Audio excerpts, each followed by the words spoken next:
Greetings all. Welcome to another episode. Been a few weeks. We're glad to be back. We got plenty to talk about today. We're going to be able to cover a lot of ground, get some good stuff in.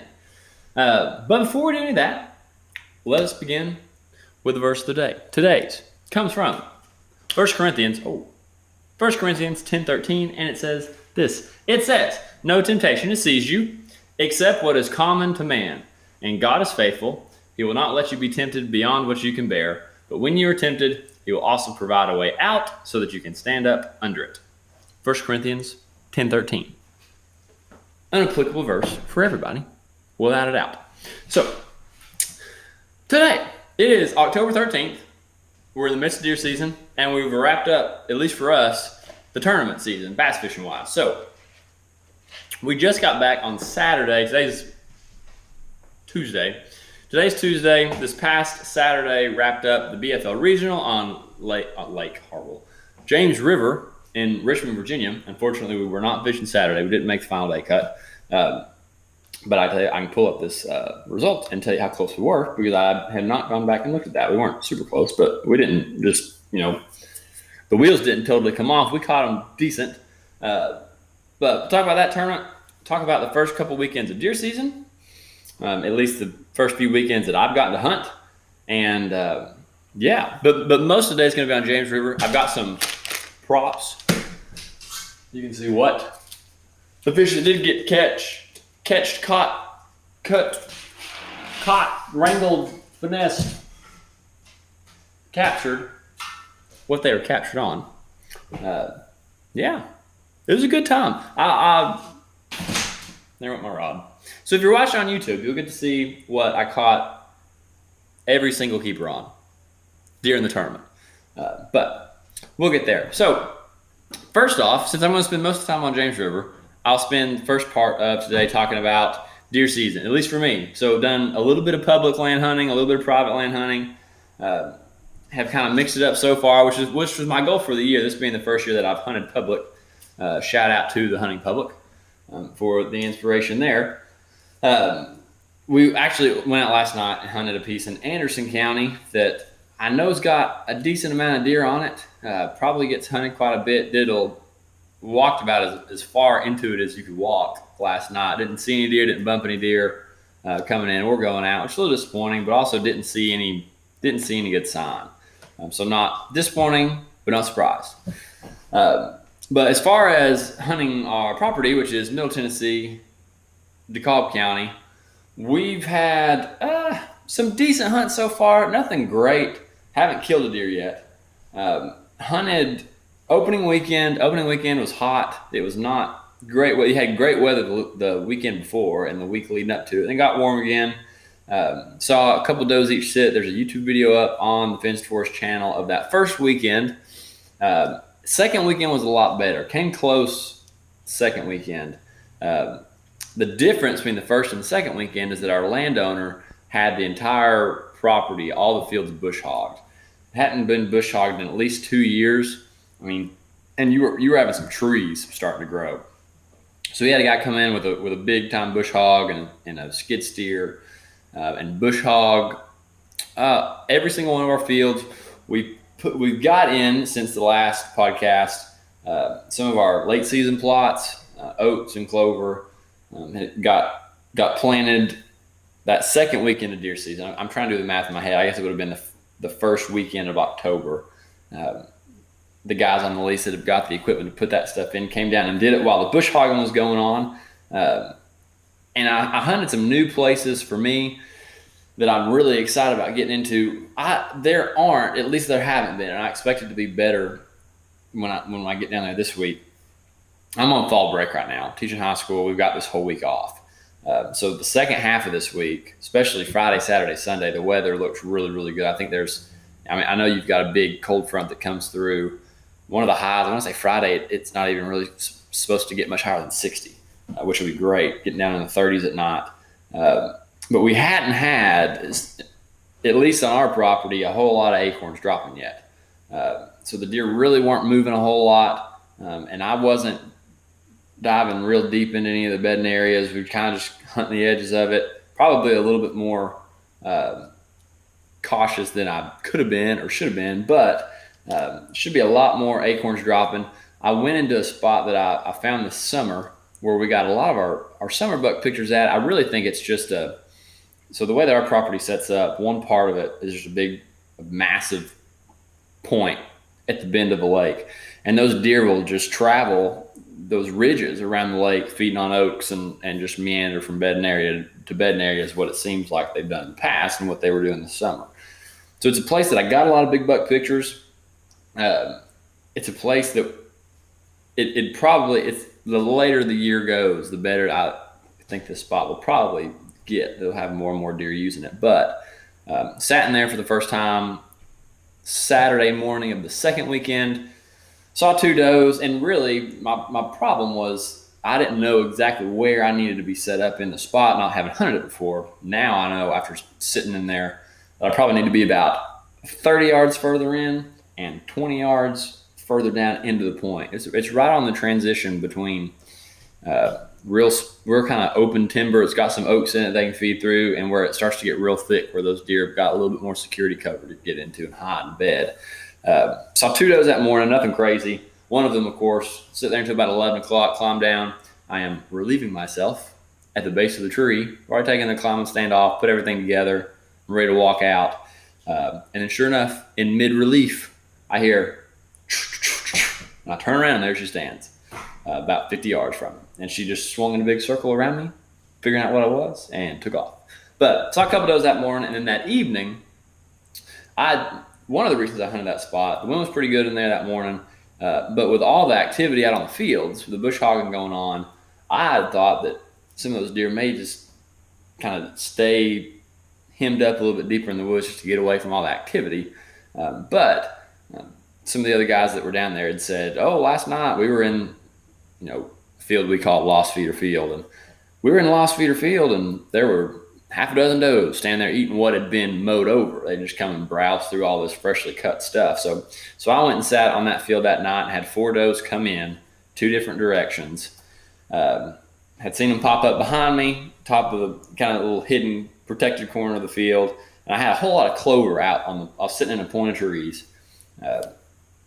There's always a ton of does over there at that side of the property, it seems like. And I was thinking back, I've killed more deer out of that one field or on that side of the property around that field than everywhere else on the property combined, I think. So there's quite a few deer that use it.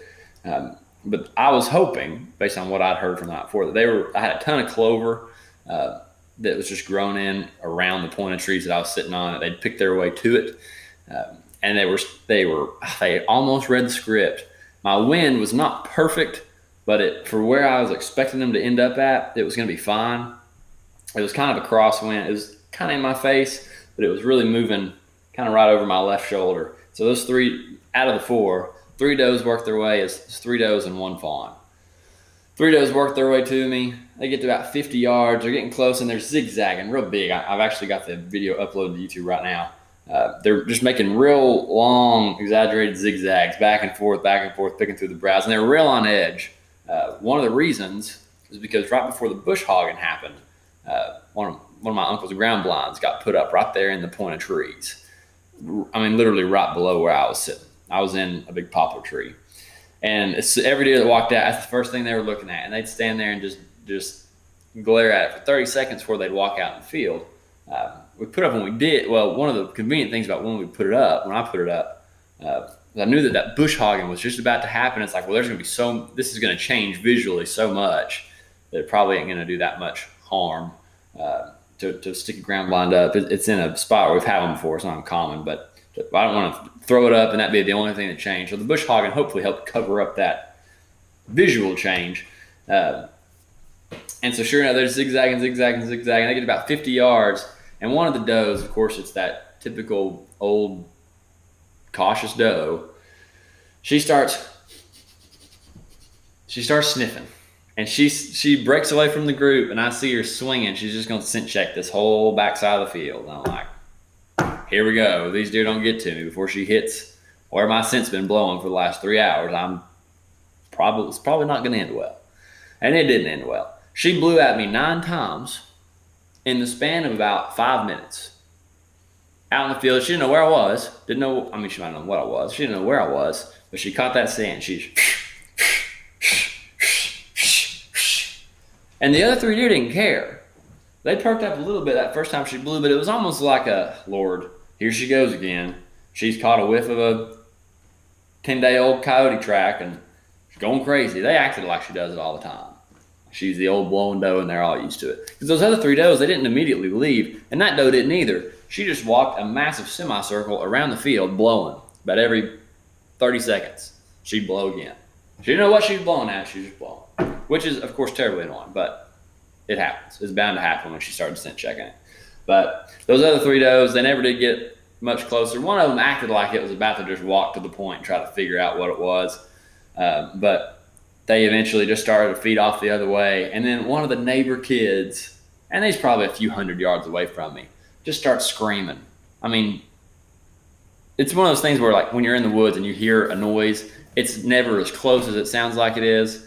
It didn't sound like he was super close. They got a house probably, I couldn't even guess to tell you. I'd have to look it up on the map and measure it. But they've got a house on the other side of the property line, pretty good ways away. But you can hear them when they're talking sometimes, if they're making a lot of racket. And this kid comes out and starts screaming. And between the one doe blowing and this kid screaming on the neighboring property, they were like, yeah, we better pack it up. So they never did really bust me. They just caught the scent and left.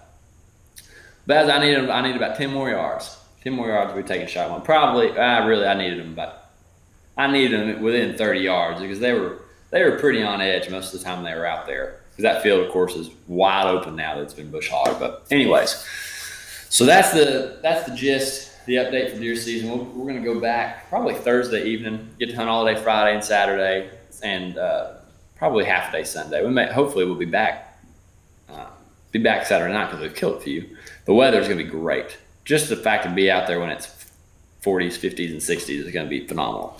But anyways, that's your deer season update thus far. I hadn't really checked any cameras in the last month or so, mainly because I forgot my computer last time. But some of the places I'm planning to do a little bit more exploring. I'm learning every time I'm out there all the places that I haven't been that I need to go and scout out and look around. Because I haven't found in any of the areas just a ton of fresh buck sign yet.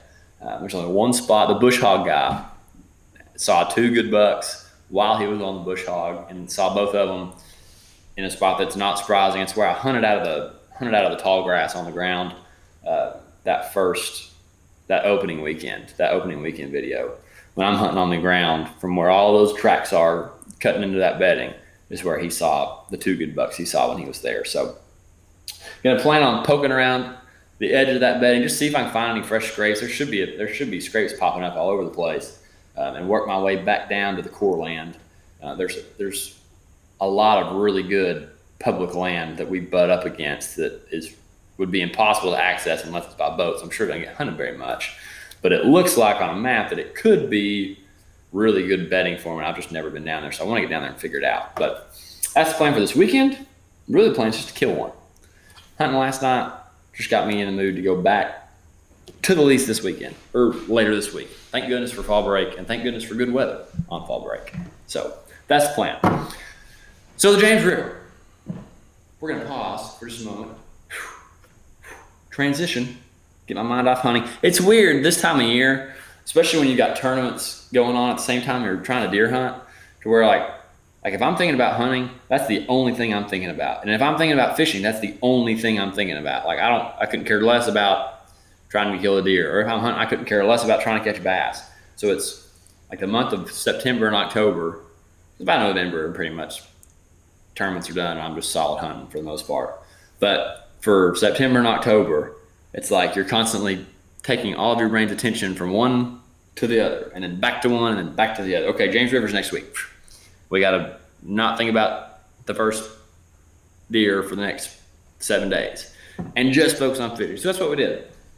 But so I use the only time that I ever have used my personal days at work are when the regional BFL comes up, because it has been every year the week before spring break. It would be too convenient if it fell on the week of spring break, but always falls the week before.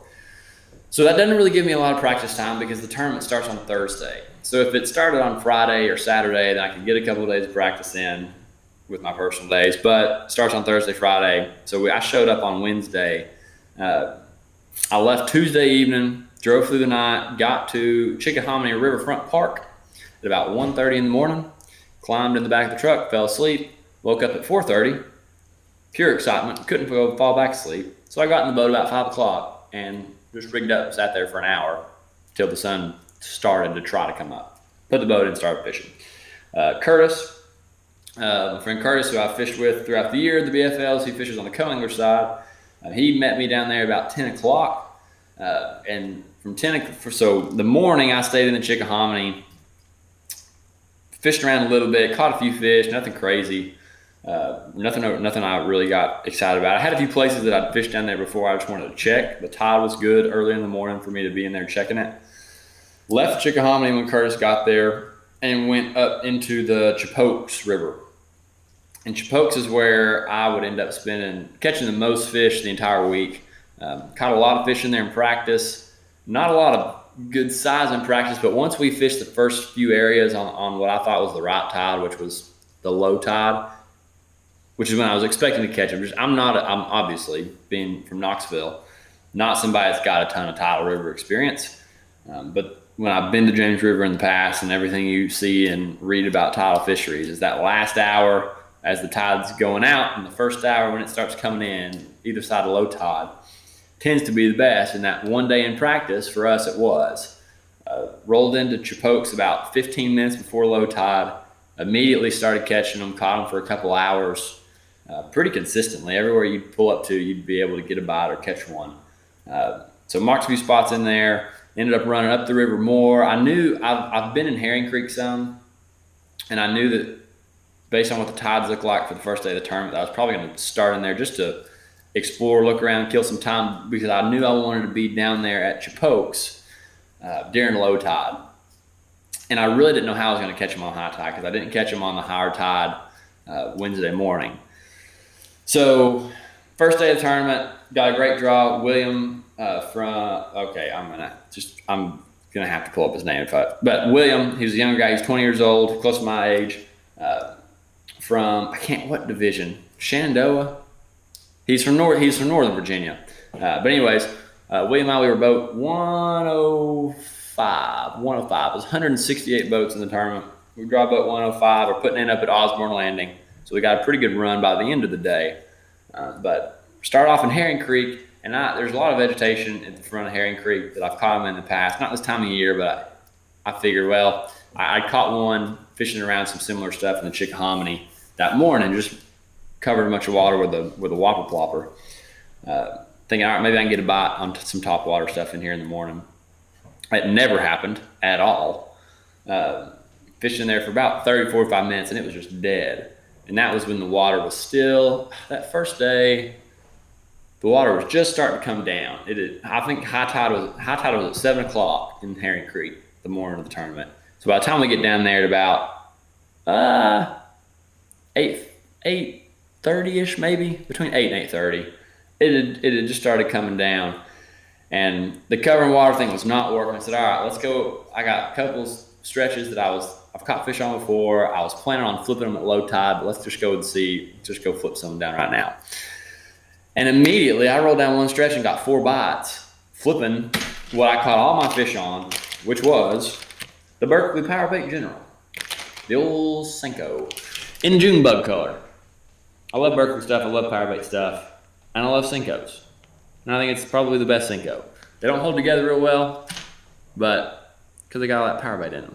Fish just, well, I'll tell you what they do. They bite, and they won't let go. Today's episode, not brought to you by Berkeley, but I do like the General. I like a lot of their stuff. I've thrown at some wacky rig in practice, and I was getting just as many. I was actually getting more bites just fishing at regular Texas rig. And so roll up there, first stretch, and I throw what I normally throw on it hook-wise, which is just a regular offset bend worm hook.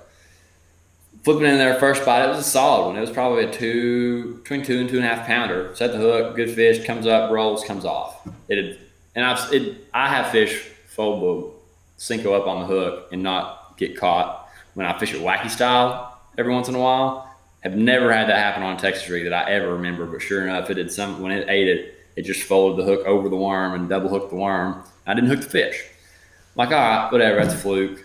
Flipping there again. Next tree, flip, doink, set the hook, miss it. Crap. It's like, not the hook's, I'm not blaming the hook.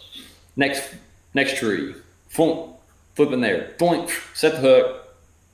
I get the net, comes up, jumps close to the boat. Wasn't as good as the first fish, but it is a solid keeper, especially for me not expecting to have any idea what was going on in Herring Creek that morning, or really to have a plan. I'd said the night before, talking to Dad on the phone, I said, I'm expecting to be able to catch him around noon down at Chapokes is when low tide was. I said, so about 11 o'clock, 10:30, 11, so I'm going to get down there. I said, but if I can catch just, 2 or 3 fish in Herring Creek, that'd be awesome. If I can catch 1 or 2, that'd still be great.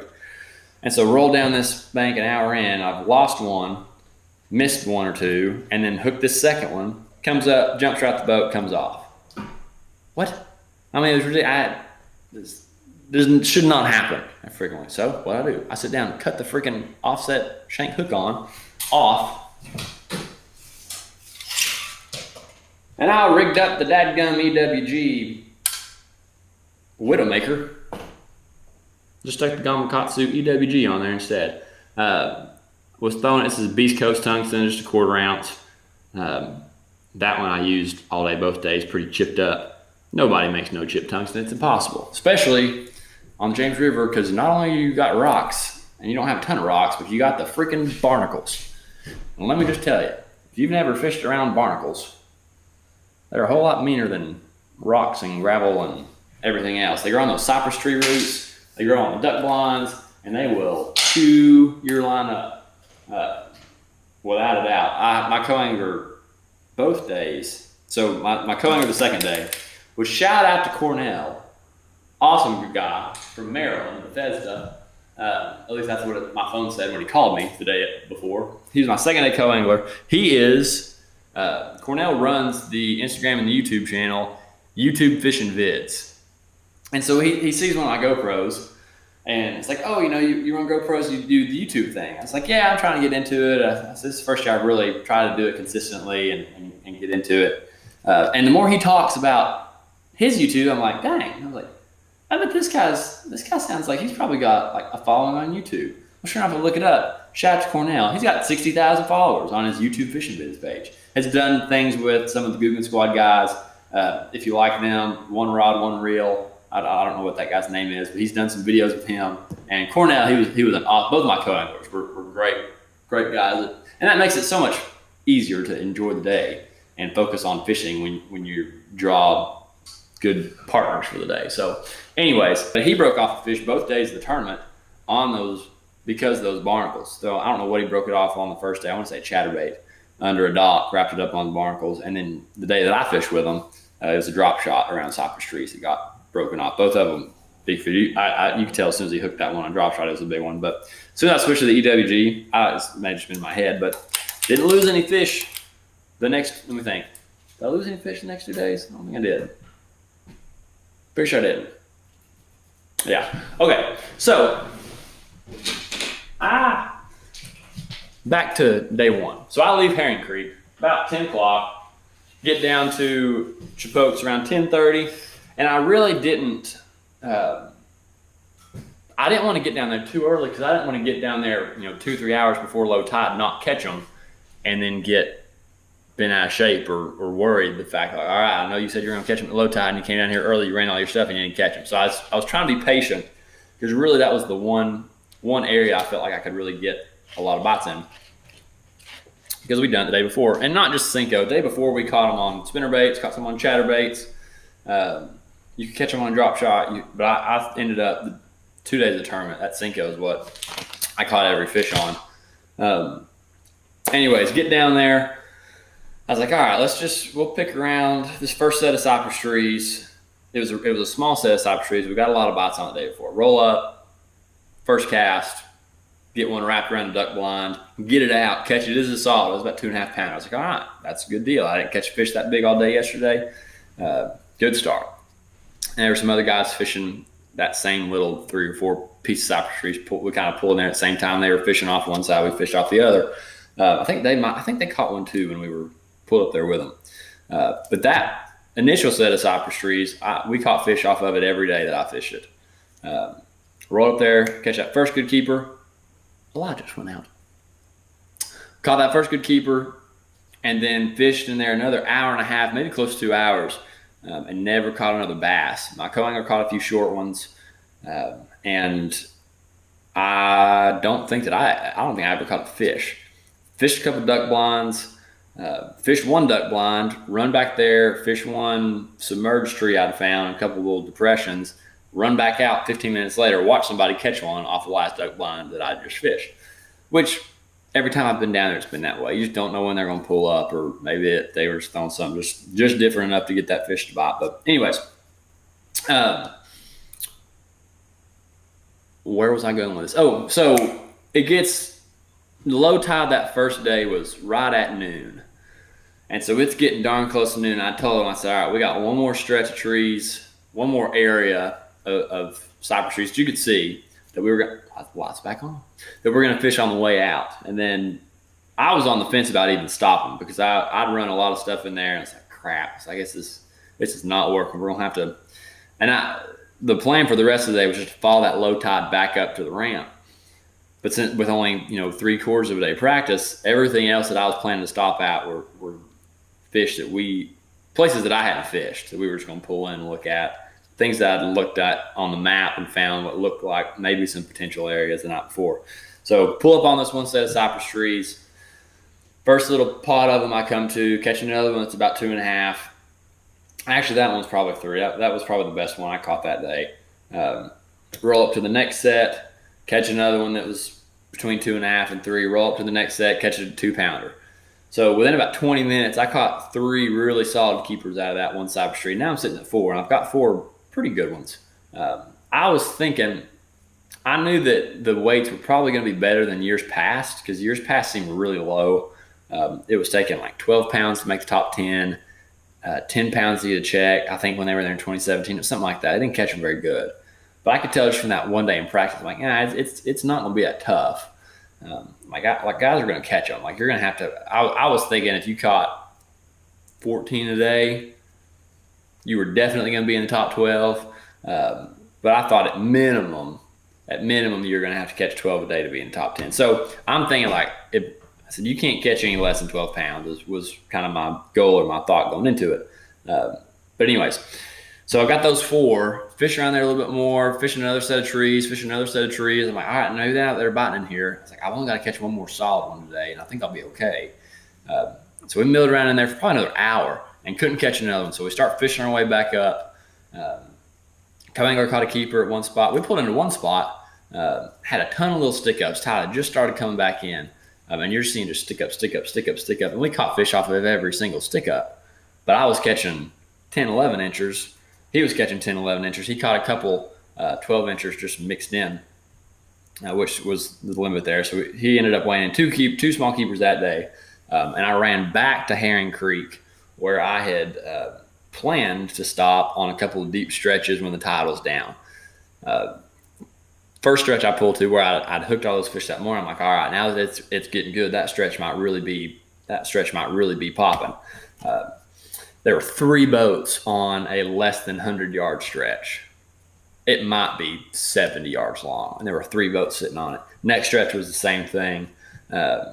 Third stretch, there were boats on every single one of those stereotypical deep wood banks where you would expect them to be. And ended up pulling up on one on the end. There's a boat on the far side. I'd start on the opposite side. Watch him catch a really solid, probably a 3-pounder. Get up to him. I said, boy, that one will help the cause, won't it? I said, it looked like a good one. He said, yeah, that was a good one. And then my next cast, I hooked into one that was probably 2.5. They were all between 2 and 3 pounds, so somewhere right around that 2.5 mark. But catch that one. It was my 5th keeper. Had probably an hour and a half left to go, which was a huge relief because then I went from catching a lot of fish the day before between like a pound and maybe 2 pounds. But I was really, really fortunate that the first day at least, I didn't get a ton of bites, but they were all that that solid quality 2.5 pound mark.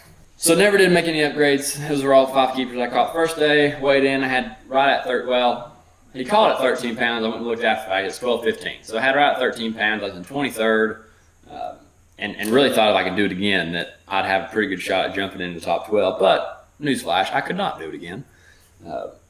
Fished with Cornell the second day.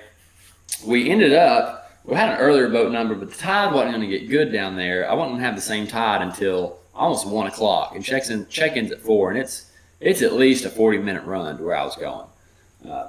And so I'm like, well, I don't want to get down. I don't want to spend all day down there waiting for that one tide. So we went and fished a lot of new stuff. Actually ended up running north of the ramp, up above Osborne. Caught 1 keeper right off the bat. Fished up there for an hour or so. Started to work our way down. Pulled in Herring Creek for a little bit. Couldn't catch one in Herring Creek. And then just started every big creek off the main river that I had not been in yet. We pulled into and fished.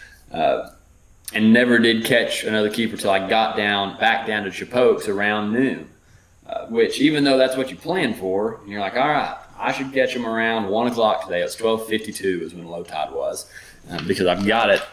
That was what the screensaver of my phone was for the day, is all the tides I needed. I typed in a notepad and put it as my screensaver.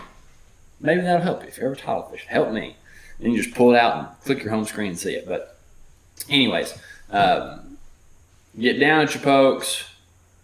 He caught 2 keepers off my first set of cypress trees where I caught my first fish the day before. One of them was a solid, one of them was a 3-pounder. I caught a 12-incher and a 3-pounder. And then when did I catch my first one? I have no idea. When did I catch my first one? I'm missing a fish somewhere. Anyway, I rolled down there with 1 12-incher. Cornell catches 2. One of them's a good one right off the bat. I just remembered it. Waited until it hit low tide. Fished through that same set of cypress trees, and I was not banking on them. But at that point, that's really all I had. We'd fished all this new water in the morning. I'm thinking, surely I'm running 2 or 3 good keepers. Never did. So I'm kind of rolling in there at 1 o'clock, like, all right, I really need to catch some fish in here right now. First set of trees, catch a 12.5-incher, which really isn't helping me, but at least it's a good sign. Then I catch probably close to a 3.5-pounder right after that. Cornell broke off another big one. That big one he broke off on a drop shot was on that second day. And then probably within 5 or 10 minutes when he broke off at the stick-ups in front of us, I caught my best one of the day by far, a 3.5-pounder. So then I'm sitting with 3 fish. We run over, fish through that area, don't catch another one, surprisingly. Run over, fish another stretch, big lay down. I caught a 2-pounder off of it. And then the day before, where we pulled in and caught a bunch of short fish off those stick-ups, pulling there at low tide again. I catch a keeper. That was my 5th. Cornell catches another 3-pounder, drop shot way out off of one of those big trees, those big stick-ups. That was in Ward Creek, or Ward's Creek. I don't know what it's called. You go to these places for a week at a time. I don't ever know what all the creek names are. But we would roll out of there. We both got a limit at that point. He would call one more time, just like probably a couple ounces. He swapped a 13-incher for a 12-incher. And, I just didn't have the weight. I had 2 good ones that day instead of 5. Weighed in 8.5 pounds, fell to 42nd. So 42nd out of 168. I did, though, get a pretty darn good idea of what the guys that consistently win down there do. It makes complete sense to me. And so that's something, this tournament more than others, more than normal, I feel like I learned a lot that can really potentially help me in the future when I go back to the James River. So that's exciting. I love fishing cypress trees. I love flipping duck blinds, fishing the stuff you can see, fishing the trees that you can see when they're low tide.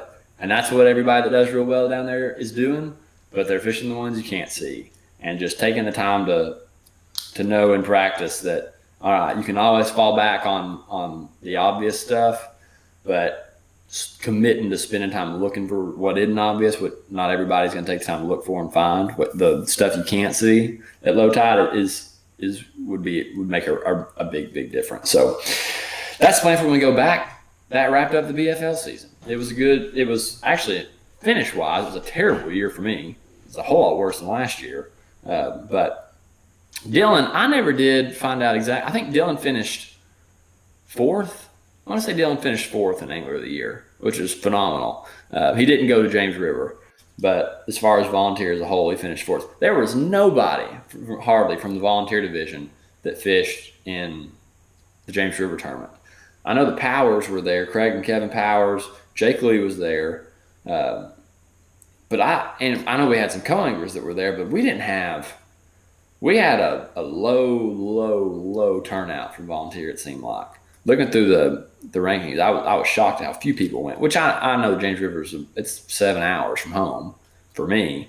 And the whole title thing is weird if you've never done it before, but still, I was kind of surprised by that. But anyways, that was the deal with the James River. And those freaking Cincos, you had to fish them slower than snot. I mean, it was almost like you were Carolina. I was fishing just like I was Carolina rigging. You just drag and just sit. Drag. Sit. And when we just, that practice day and even the first morning, but when they'd hit it, they were running with it. But when that tide got low and you were really dragging it around those cypress trees that a ton of people would fish through, I'm sure. Boy, you had to fish it slow. And that's where I really think, and I'm obviously not sponsored by them or anything, but I'm a big scent believer, a big scent fan. And I think that power bait stuff just really can get them to fire and get them to bite when they've seen a bunch of other stuff. And that's why I know a lot of guys are even fishing just wacky worms weightless, but I like having some sort of weight anytime I can get away with it. So that's what the quarter ounce was for. But yeah, it was a good tournament. It was fun. It was fun. Glad I got to travel with Curtis. Beats the heck out of traveling on your own. To actually sleep in a hotel room was nice. But yeah, that's it. So until probably next March, February at the earliest, that may be our last tournament for a while, for a few months. You're gonna take the boat. I was mean to that motor, not intentionally. I hit a sandbar running back. I've taken all the paint off the skeg. Water valve pressure gauge was going off half a dozen times. And it was all the last day. I waited until the last day to beat it up. Unintentionally. But I'd run in places that I shouldn't have been running into. Never fast. I'm not an idiot. But places you'd look, and sure enough, you'd be like, oh, yep, nope, we're on the bottom. We're on the bottom now. Because a lot of those creeks, it's shallow getting into them, then you'll hit the creek channel, it opens up, and you're fine. But every time I'd get out of the main channel, we're running about as slow as you can run and still be on pad. And I was always telling them, hey, when I get out of the channel and I slow down, like, we're not stopping, just help me look for anything. Because you'd be out there in what felt like the middle of the lake, the middle of the river. And it's like every river. There's logs sticking up there, trees sticking up there, bush sticking up there. And so just taking our time. And there's a lot of shipwrecks out there too, which would be a whole lot worse to run into. But anyways, so that'll about do it. I should mention that we've got a new logo. Freaking Mackenzie Karras went and designed this logo that looks awesome. So if you haven't seen that, you can see it. It's on. It may not be. I may not have changed the YouTube profile picture yet, but it is changed on our Instagram profile. Very, very cool. I appreciate her doing that. My hope is that at some point next year, we can make some sort of like small batch run of shirts or hats or sweatshirts or something and get that on there. That'd be a lot of fun. If not fun for anybody else, I would enjoy that. So anyways, best of luck in your hunting and fishing ventures, whichever you choose to pursue this time of year. Either way, as long as you're outside, you're in good shape. Because as far as I'm concerned, this is the best time of the year. October, November, they rank right up there. October, November, and May. Maybe October, November, and April. April, October, November, 3 best months, and we got 2 of them right now, in my opinion. So hope you get out and enjoy doing something. But until then, thanks for listening to Fenced Forest. If you like us, rate us on Apple or Spotify or however you can rate us. I hear that helps the podcast game significantly. And subscribe to us on YouTube. I got 2 YouTube videos. One of them's getting uploaded right now. The other one I'm about to go and edit, the James River video. And the second weekend of deer season is about to get posted. So thanks for watching and thanks for listening. And until next time, we'll see y'all later.